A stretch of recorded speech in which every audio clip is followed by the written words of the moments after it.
Hey there, and welcome to this episode of Cade Made.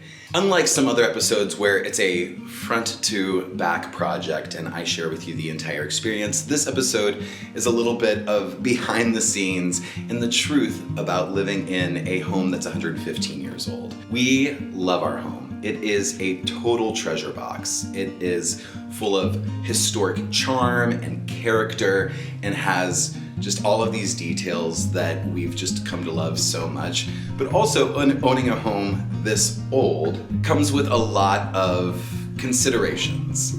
And those things are oftentimes just the aging of a home and also just living in a space for a while. You could see that we've made a great effort in making our home feel like ours. I spent 1 month before we moved in and I painted almost every wall. I repaired a lot of plaster because we live on a hill and we have an old stone foundation.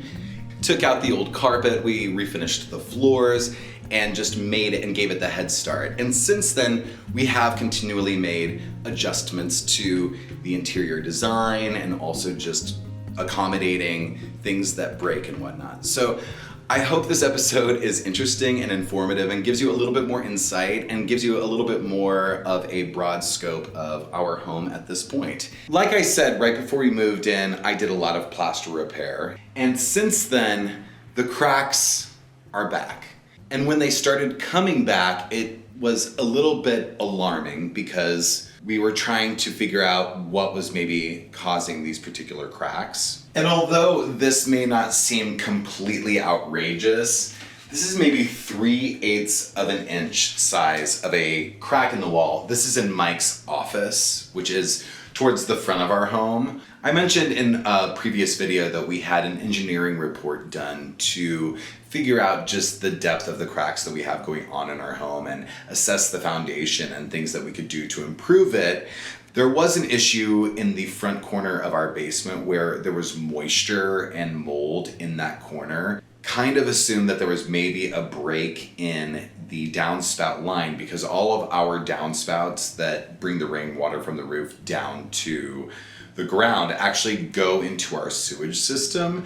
And so I discovered that the downspout had several breaks in the terracotta pipes that are there.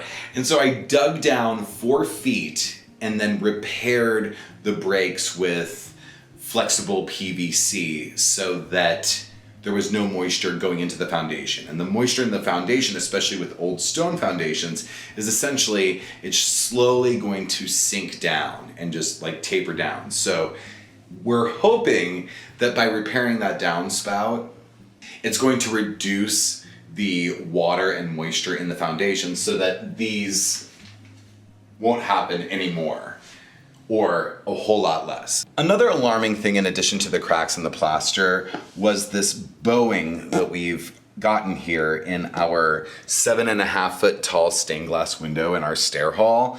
And what it's doing is it's putting pressure on the other upper corner of this window and causing it to bow out here. So we really want to limit the movement happening so that this doesn't further move this and break this glass window that we have. Water is terrible for old houses. It's complicated, you know, you have all of these plans and you've done all of these things and then suddenly one thing changes all of your plans. And so it's interesting, but we'll get through it. This is so fun. Okay, I am 30 seconds right now. Can you see it? Is it there? Okay, I don't want to show you what I got. Okay, so we're counting down. 10, 9, 2, 1. Did I win? Did I get it? I don't know. Oh, I got it. I got it. Okay, so this just kind of changes everything. Okay. Last night I bought a rug. I bought it specifically for the room behind me. And that room is our parlor. And some of you may remember when I painted this room, this wonderful color by Benjamin Moore, Wildflower. I have a little bit of an issue with this, and it stems from an improvement I made. About a year ago, I took this light from our property next door and I installed it in this room because, hey, it's wonderful. It's like the same kind of tonal pink as the walls. Except when you're in here, it is so apricot pink, so very pink. Let's go pick up this rug, and then that will give us an indication of what we need to do next on the space. Apparently, there's a guard station that I zoomed right past, and we get things delivered to our car. It's here. It is here. Okay, let's go home.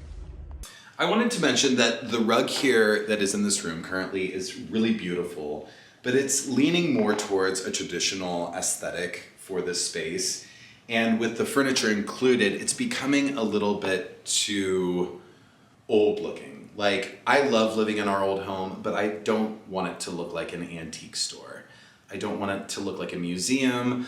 I want it to be fresh. I want it to be us. I just want it to reflect our personalities. So that's kind of why the rug replacement and the price of this. I got this new one for, with taxes and whatnot, about $120. First things first, I want to just set this out and see how it looks a little bit and kind of mock it up for a second. And then we're gonna make some decisions. This rug is also quite a bit larger than this one, so it's gonna cover more of the floor space in this room, which I think is gonna be also an interesting effect. Oh, so pretty. I think I just totally scored. I am so convinced that this is such a great choice. It brought up the other part of this situation, and I consulted one of the leads in the design review board today. Hey Mom, do you have a minute? Okay, so did you see that picture I sent you? Yeah, so the Parlor. You know how the wildflower color goes all the way up onto the ceiling and wraps around and goes on that coved ceiling? Because the light fixture points upward and it's not going through that sort of pink hued glass, that the light reflects upward, and I painted the china white that's on the rest of the walls just up there so that the light reflecting down is white light versus more of the apricot pink color. I know, it's such a pretty color. Yeah.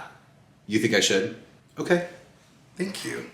That's so helpful, Mom. Thank you so much. Yeah, I think it's kaput. I don't know, it's not looking too good. It didn't cool.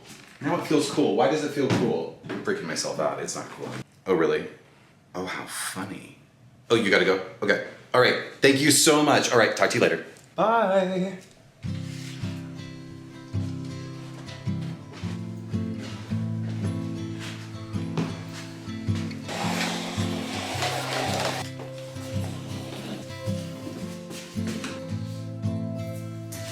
Oh my God.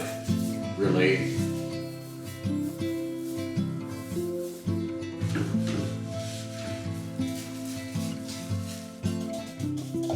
It's the next morning. This is definitely a trust the process sort of situation. It's very, very white now, but I'm just gonna go ahead and put on the second coat. Another thing I didn't mention is that Mike's been out of town for 2 days. Bye guys. Bye Fargo. Oh, good boy. He has no idea I bought a rug or I'm painting this room, and he's definitely said his warm wishes, but no idea that I've been doing this, so I hope he likes this. I put this ceiling medallion up when I put this fixture in, and I faux patinaed the medallion in that gold. I hate faux finishing in so many ways, like that. Like, the medallion on the ceiling would have never been metal, so why was it metallic? I'm glad I painted it. I actually like it more. That's a good point. It's like, don't faux finish things, metallic golds and whatnot, that aren't supposed to represent metal, right? There's like this palpable aesthetic quality to things that when you do that, it just doesn't like ever look 100% right. Let me know in the comments if you agree or not. Painting is completed and it's good. I think that the reflective light is a lot cleaner. It's a lot crisper, which I think is gonna look nice once we start getting everything back into the space.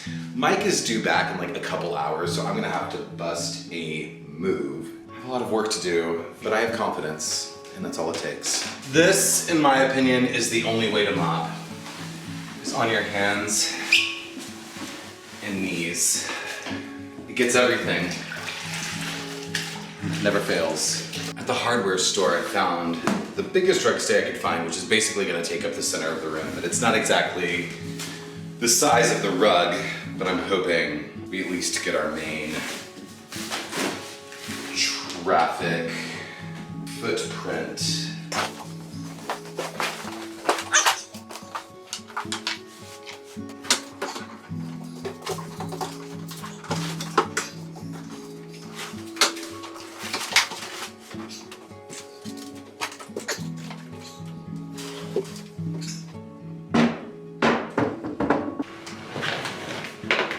Okay, I like it. Yeah? Oh, pretty. Wow. Nice. Oh, nice. That's nice. That lifts it up. Yeah, great. That's exciting. Yeah. I like this rug. Isn't that amazing? Wow. Isn't it so cool? It is cool. I like the colors and how bright the spots are. Yeah. Good. I like the ceiling. I Good do job. too. Thank you. It was a bit heavy. Yeah, and we kind of need this. This room is so dark. Yeah. Okay, so 2 days ago, I kind of noticed that my sparkling waters weren't quite so cold coming out of our refrigerator. And I looked in the freezer and saw that none of the ice cubes were ice. We determined that the refrigerator has gone out. It just went out. It had been making this sort of like I am a DIY first before purchasing a new refrigerator person. So I have ordered this relay switch. It's a $15 part, which I can return. So if it doesn't work, I'll return it. At that point, we'll probably be purchasing another refrigerator. Please work. Do you think it's possible I put on the old one instead of the new one? No, this is definitely the old one. I don't think it's working. I don't know if it feels like it's cooling because I want it to feel like it's cooling or if the fans are just blowing.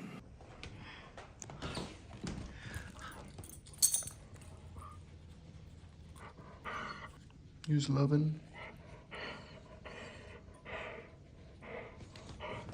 As it turns out, we are getting a new refrigerator. One of the things I've never liked about this refrigerator was the fact that it's white, and when you come from the front door of our house and when that door is open to the butler's pantry here, you can see the refrigerator and it's just sort of like, I'm here. And so we ordered a stainless steel refrigerator, but that doesn't mean there aren't options if that's still too reflective and bright. But we'll be back in a little bit when this is, the new one is delivered. And they took the old one away, right? Mm-hmm.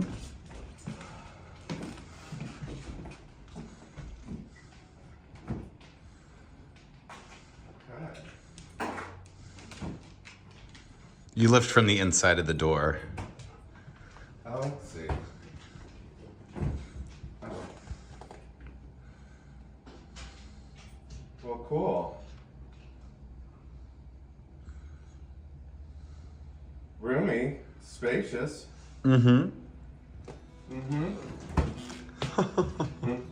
In terms of owning an old house, another thing about our home is that a lot of our electricity and the wiring for all of the electricity is knob and tube. While it's generally safe if it's undisturbed, it is a little scary, but it works the same exact way as modern day wiring and electricity works. It's just a little tenuous, and it also makes me nervous because, you know, if we could afford it, we would electrify, rerun all of the wiring in this whole house, but sometimes you just have to take things step by step, and, you know, it's just kind of one of those things where you just have to be super careful with electricity, but it's not as much of a mystery as I feel like it's put out to be. You know, the knob and tube is a little scary sometimes. So what I'm trying to find out first and foremost by using a little tester here, there's a neutral and a positive charge. So that says positive, and that's not giving anything. Great. Yeah, that's green, that's red. So I make a note of which one is red because that's the positive charge. That's what's sending the electricity to your fixture. So this is sort of crazy, but this is actually our fuse box. We have 2 panels in this home. This was the original panel that controls basically all of the main plugs and lighting in our home. It's pretty amazing that this is still intact because it has a window so you could see all of your fuses without touching it. When this house was built in 1909, gas was the main source of lighting in homes. And this was during that transition period, and people were largely afraid of electricity because it's kind of magic. Like, electricity is sort of magic. They probably wanted to be able to view this just because they didn't quite understand electricity the way we do now. These fuses are meant to pop if there's an overload on the system, so they do work. It's just different than the switches that you can just switch back on today. But these are the handwritten different areas of our home that are still here with this fuse box. So what I want to do is turn off the power to the front light fixtures. So it's saying here that the kitchen, pantry, parlor, music room, and light in hall is number 3.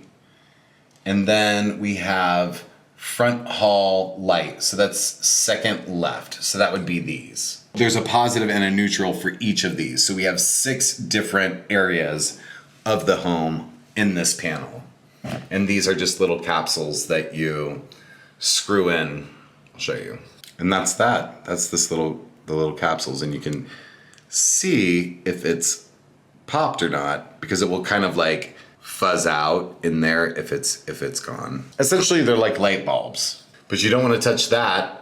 Just to put it into perspective, this is older than the Titanic. Like, this is the same exact technology that was used on the Titanic. So that's just to put it in a little perspective. The front light should be off though. Okay, cool. Switching on and off, we have no power. So this is showing nothing. That's great. So we know which one is our positive charge though. So we're gonna unscrew this.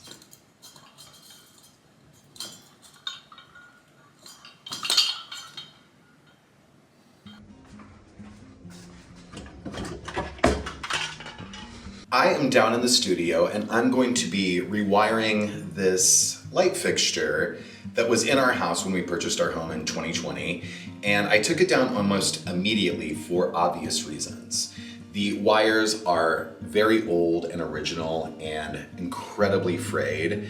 And I was just certainly afraid, obviously, that it was a fire or electrocution hazard. It's kind of a puzzle rewiring things. This is not going to be a rewiring tutorial. This is going to be a very broad, quick showing of just kind of how I do it and the things that I use to do it. Most light fixtures are a bunch of screws and fittings that just kind of stack one on another. I've done this for so long, I honestly probably shouldn't have been rewiring light fixtures for as long as I have. Oh. Scary, scary. Those go to those. These things are so pretty, actually. They're cool, they're interesting, right? These fixtures are made from what is commonly known as pop metal. It's just a generic metal and then faux finished. So I used rub and buff to kind of bring out the different features and marry all of the different kind of discolored areas of these, 100-year-old fixtures. I like to use this vintage wrapped electric wire to rewire things, and generally speaking, the black is your positive current and the white wire is your neutral current. So you want to make sure front to back that those match each part. And on the actual light bulb fixture, it would be a brass nut for your positive charge and a silver nut for your neutral. As you're screwing together each part, you have to make sure that the wires are free to spin so that you can screw in the different parts of the light fixture itself.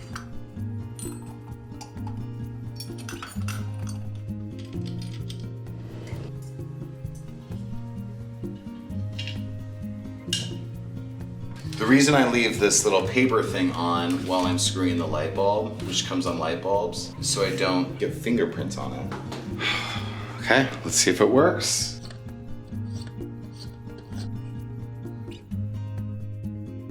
I have these white round bulbs.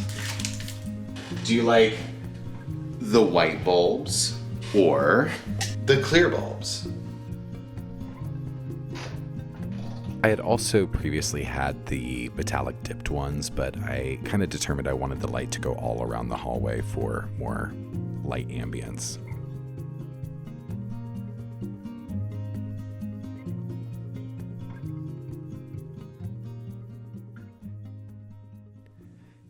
This is our very 1950s retro tiled bathroom off of the primary bedroom. And it's this sort of sandstone salmon colored tile, and the walls are painted somewhat of a soft shade of sandy pink.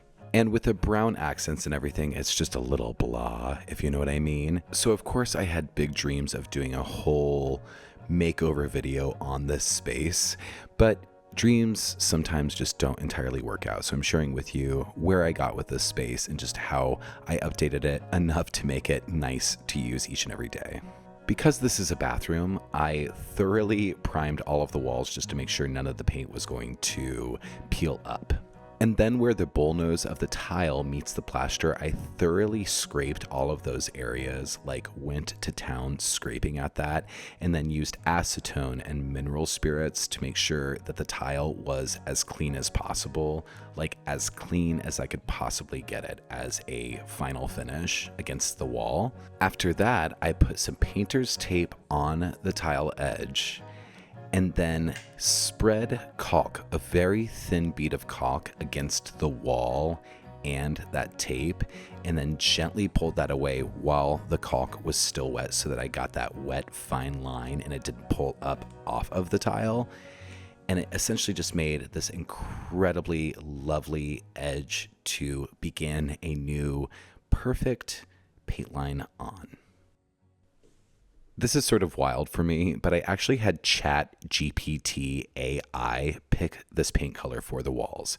I used a prompt like sandy salmon colored retro tiles, pick out a Benjamin Moore color that would complement it amazingly, like a sky. And it picked out this Wythe Blue color, and it's a pretty great color. And I honestly had nothing to do with it. And I'm very satisfied.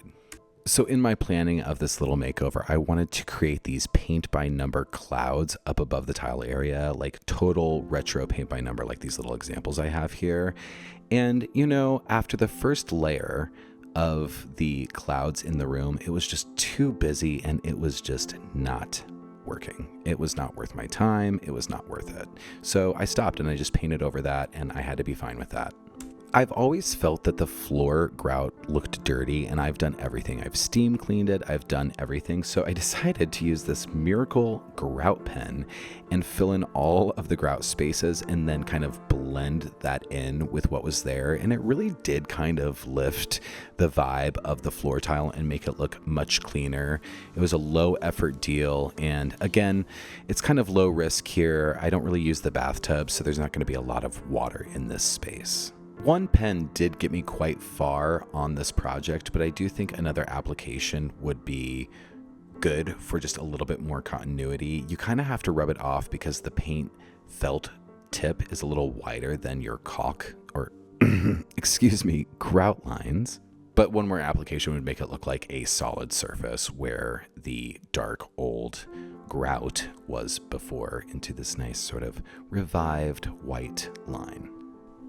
I, like many people, have an affinity for these retro tiled bathrooms in terms of the way they look and their throwback feel about them. But in all honesty, this room is a little outdated in terms of just use of it. If it had a shower, which it doesn't, I very much wanted to put a shower in this room.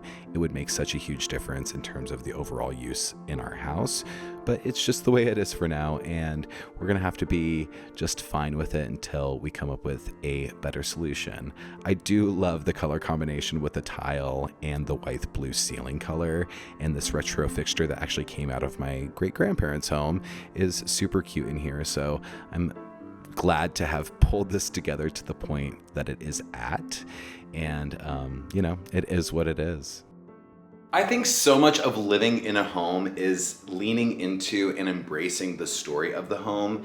And with our home being as old as it is and as wonderfully intact and such a treasure box, I feel like we've done our best of leaning into the style of our home and making it our own and just listening. And I feel, as much as I can, I feel like the personality and the soul of our home has really enjoyed us being there, and it feels like we were just kind of waiting for each other. And we're essentially roommates, so we might as well make the relationship as beautiful and inspired as possible. But I really just want to thank you very, very much for joining me on this little winter house vlog journey. And I'll see you next time on Cade Made. Thank you so much. See you.